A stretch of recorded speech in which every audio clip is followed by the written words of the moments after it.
tardes, estamos aquí nuevamente en Transición.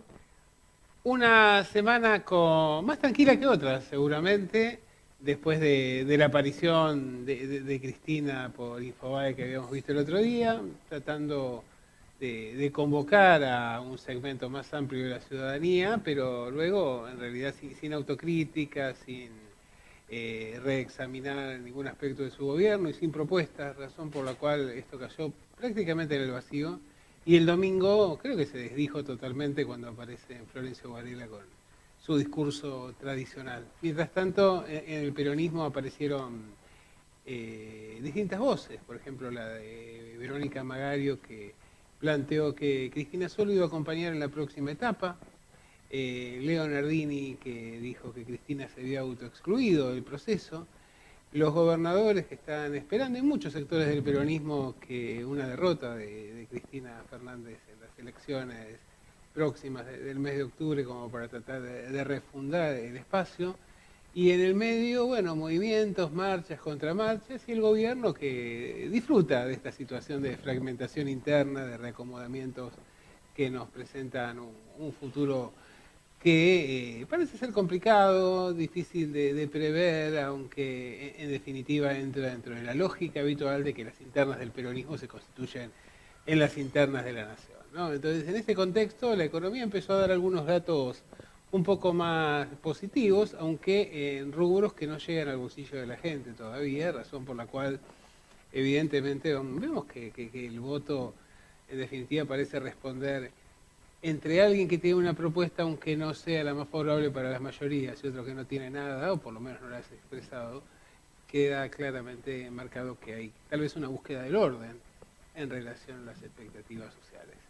Así que efectivamente las acciones siguen subiendo, el dólar recuperó un poco de terreno después de haber caído tras las PASO, y las perspectivas de seguir con el endeudamiento al menos por 2 años más aparecen marcadas en el horizonte. ¿Qué es lo que va a pasar? ¿Cómo actuará el peronismo después de octubre? ¿Se llegará a algún tipo de acuerdo social y político? ¿Se generarán alianzas puntuales con el gobierno? ¿Cristina y su espacio se mantendrán dentro de la órbita del peronismo? ¿O por el contrario harán rancho aparte y generarán su propio espacio?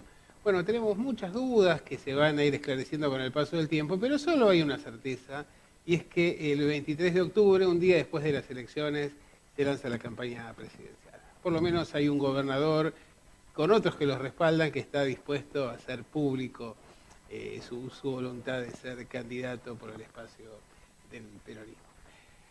En este contexto, entonces, vamos a empezar nuevamente nuestro programa en transición, con invitados que nos van a hablar de temas que son de gran actualidad y que a veces pasan desapercibidos en medio de lo que es toda la propaganda mediática y las cuestiones que parecen ser urgentes, aunque en definitiva parecen no serlas de forma. Nos acompaña Marita González. ¿Cómo estás, Hola, Marita? ¿qué tal? ¿Cómo estás? Muy bien, muy bien. Te veía silenciosa y no Escuchando. sé si preguntarte, seguramente no estarás de acuerdo en casi nada. Así que, ¿querés hablar sobre ese tema? Sobre todo el planteo, digamos, de los escenarios que vos estabas planteando, particularmente luego del 23 de octubre, claramente se lanza la campaña presidencial y seguramente un interés de la reelección por parte del actual presidente Macri. Vamos a ver cómo se miden las fuerzas. Claramente la atomización del peronismo tenga mucho más chances el macrismo, pero digamos, creo que hasta ¿Con ahí vice coincidimos. Cambiemos o con vice PJ? Eh, Eso es un poco más difícil de contestar. Yo digo, la verdad es que entiendo que va a haber articulaciones importantes y que seguramente es otro escenario el 23 de octubre. Yo creo que sí. Yo creo que es más, va a haber voluntad de hacer esa alianza con el PJ que no se pudo hacer en los años anteriores. Sí, digamos, en realidad la atomización de la propia oposición y en particular del PJ me parece que eso deviene desde el 2011 en adelante, que tiene que ver con, digamos, con una mirada diferente del segundo mandato de Cristina y ese, digamos, ese análisis mucho más movimentista, pero desde los nuevos actores y desde nuevos sectores sociales como pueden ser los sectores juveniles, los sectores de determinados movimientos y organizaciones sociales que no dependen de la estructura, digamos, más tradicional del peronismo. Y se nos viene otro clásico nuevo, me parece que va a ser de los gobernadores contra los intendentes del conurbano. La Liga de Gobernadores siempre está presente. Con la Liga de Intendentes, que no es un dato menor. Hay que ver cómo juegan esos intendentes que ahora están en la Unidad Ciudadana después del mes de octubre y me parece que van a jugar en otro escenario. Pero bueno, no te invitábamos en el rol de cientista política, sino de socióloga de las organizaciones. Sí, Y estuviste trabajando con el tema de los acuerdos entre Mercosur y la Unión Europea. Sí, digamos, particularmente el acuerdo Unión Europea-Mercosur tiene un capítulo comercial que hay mucho interés por parte del gobierno de Macri de lanzarlo en diciembre junto con lo que es la 9ª conferencia de la Organización Mundial del Comercio. La gente debe pensar que esto es bastante ajeno, pero la Organización Mundial del Comercio tiene como objetivo liberalizar el comercio y eso puede ser perjudicial, sobre todo para el sector industrial, el sector textil, el sector calzado. Y en ese marco, como no habría demasiados acuerdos por parte de todos los ministerios y cancilleres del mundo en avanzar sobre la liberalización en diciembre, el gobierno quiere dar una señal a los mercados de que efectivamente ha cambiado el rumbo, que tiene mayor claridad en relación al libre comercio y por eso un acuerdo que estaba un poco congelado desde el año del 99 al 2005 estuvo bastante congelado, hasta el 2010 también, y que luego quedó frenado por ciertas cuestiones de la Unión Europea y del Mercosur, va a lanzarse el capítulo comercial. Y nosotros como ciudadanos que estamos como desconociendo, y esa es un poco la preocupación de todo el movimiento sindical, tanto de nuestras centrales de la CGT como de la CTA Trabajadores y CTA Autónoma, estamos intentando incidir en lo que va a ser esa negociación porque hay algunas líneas rojas que pueden ser muy perjudiciales para nuestro sector de la industria, nuestro sector autopartes, automotriz, terminales y se viene con bastante preocupación. Cuando vos hablas de liberalizar el comercio, ¿es liberalizar el comercio desde la perspectiva de la Unión Europea o liberalizar el comercio ajeno? Un acuerdo de comercial actualmente no es el libre comercio como nosotros nos habían enseñado en el ALCA. Es regular, en realidad es una regulación en todos los términos, es todo lo contrario de lo que dice la palabra. Un acuerdo comercial lo que hace es regular, por ejemplo, qué es el régimen de origen. Voy a dar un ejemplo concreto. Para el Mercosur, un producto es del Mercosur cuando el 60% de sus componentes y de su mano de obra ha sido hecha en Mercosur. Para la Unión Europea es el 5%. Entonces, si yo me compro un lindo vestido en Zara, comprado en Europa, lo más seguro que el 5% haya sido producido en la Unión Europea, pero el resto puede ser toda la cadena de valor de trabajo precario, de trabajo esclavo en Zimbabue, en Morocco o en cualquier otro país. Eso es lo que se está discutiendo. Si hacemos un acuerdo, el Mercosur va a bajar sus requisitos de empleo y de componentes nacionales, y cuando digo nacionales es de todo el bloque de los 4 países, del 60% al 5%, y eso es empleo, eso es pérdida de empleo. Vos estás planteando que el gobierno está interesado en acelerar este proceso y retomar algunas variables preexistentes. ¿Se corta solo en relación con el Mercosur? Bueno, Brasil, luego de lo que fue el golpe parlamentario de Dilma Rousseff y el ascenso de Temer, claramente también tiene intereses en que se llegue adelante con el acuerdo Unión Europea-Mercosur. Tiene intereses y además es un país que está más complicado de liberalizar servicios, pero que es más competitivo en bienes. Por otra parte, la Argentina es al revés. Argentina tiene liberalizado el sector servicios desde la década del 90, la década que llamamos neoliberal, la década de Menem. Ahí nosotros no tenemos ninguna dificultad en liberalizar servicios, salvo algunos. Por ejemplo, Hay un problema particularmente con lo que son patentes.